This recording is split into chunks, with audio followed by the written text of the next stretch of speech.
আসসালামু আলাইকুম আমার প্রাণপ্রিয় বন্ধুরা। আমি বিশ্ব ইজতেমায় এসে এবং টঙ্গী স্টেশন রোডের পাশে আনারকলি রোডে আমি প্রবেশ করেছি। আর দেখি খুবই খিদা লেগেছে। তখনই কিন্তু আমি একটা রেস্টুরেন্টে ঢুকেছি। এখন আমি চাইনিজ রেস্টুরেন্টের ভিতরে আছি। এটা পুরাপুরি ভিডিও দেখাচ্ছি, তাহলে বুঝবেন। এই যে দেখেন, পুরা ভিডিও করে দেখাচ্ছি। রেস্টুরেন্টটা খুবই সুন্দর। আর আমি প্রবেশ করে দেখি রেস্টুরেন্টের ভিতরে কোনো লোকজন নাই। হ্যাঁ, আমি শুধু এখনো তারা নাস্তা তৈরি করেনি। কারণ এখানে নাস্তা তৈরি করে প্রায় 11টার পরে। তো 10টার দিকে যদি কোনো প্রোগ্রাম থাকে তাহলে নাস্তা করে ফেলে। কারণ রেস্টুরেন্ট তো আপনার দেরি ছাড়া খোলে না তারা। এই দেখেন, এই পাশটা দেখেন, খুবই সুন্দর লাগতেছে। মানে সব দিকেই খুবই সুন্দর। হ্যাঁ, এই যে আমি সামনে আরো দেখাচ্ছি এবং এই রেস্টুরেন্টে আপনারা কিভাবে আসবেন পুরোপুরি দেখিয়ে দিচ্ছি, বুঝতে পারবেন আপনারা। আবার ওই পাশটায় দেখেন, এই পাশ আলাদা, আবার এই পাশ আলাদা। দেখেছেন?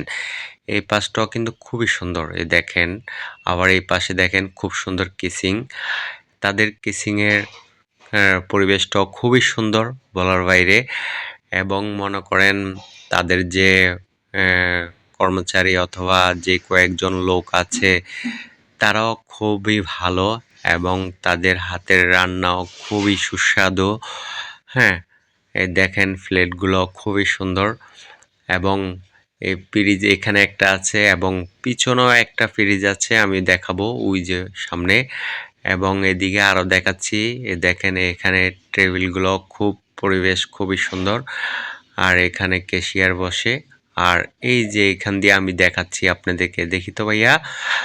এই যে এটা হয়েছে আনারকলি রোড। আর আনারকলি রোডের একবারে হোটেলের সামনাসামনি এই দেখেন ব্যাংক আছে, দেখছেন? এখানে লেখা আছে অগ্রণী ব্যাংক লিমিটেড, ঠিক আছে? আবার পাশে আছে দেখেন বৈঠক হোটেল, ঠিক আছে? একবার বৈঠক হোটেলের সামনেই আছি। হ্যাঁ, এই হোটেলটাও কিন্তু খুবই সুন্দর, বৈঠক হোটেলটা। এই আনারকলি রোড দিয়ে বের হলে আপনি বাটা শোরুমের সামনাসামনি যেয়ে পড়বেন এবং হাই রোড এটা। আবার এই সামনে লেখা আছে রেস্টুরেন্টের নাম দেখেন, SFC, ঠিক আছে? ফাস্টফুড অ্যান্ড হ্যাঁ চাইনিজ। আমি এখন বর্তমান যে রেস্টুরেন্টে আছি এই রেস্টুরেন্টের নাম বলেছিলাম, ঠিক আছে?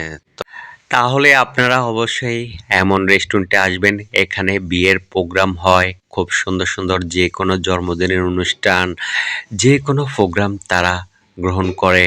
দেখা যায় যে আপনারা কমিটি সেন্টার গিয়েও প্রোগ্রাম করা লাগবে না, ইচ্ছে করলে এখানেই প্রোগ্রাম করতে পারবেন। কারণ তারা কমিটি সেন্টারের চেয়ে খুবই ভালো আপ্যায়ন করে, আশা করি বুঝতে পেরেছেন। আপনাদের যা যাই প্রয়োজন সবই তারা অবশ্যই ব্যবস্থা করে দিবে। ঠিক আছে, আপনারা তাহলে অবশ্যই এই রেস্টুরেন্টে আসবেন এবং খুব সুন্দর খাওয়া দাওয়া করবেন। আর ইজতেমার দিন সবার জন্য দোয়া করছি, আল্লাহ পাক যেন সবাইকেই ভালো রাখে, সুস্থ রাখে। আমিন।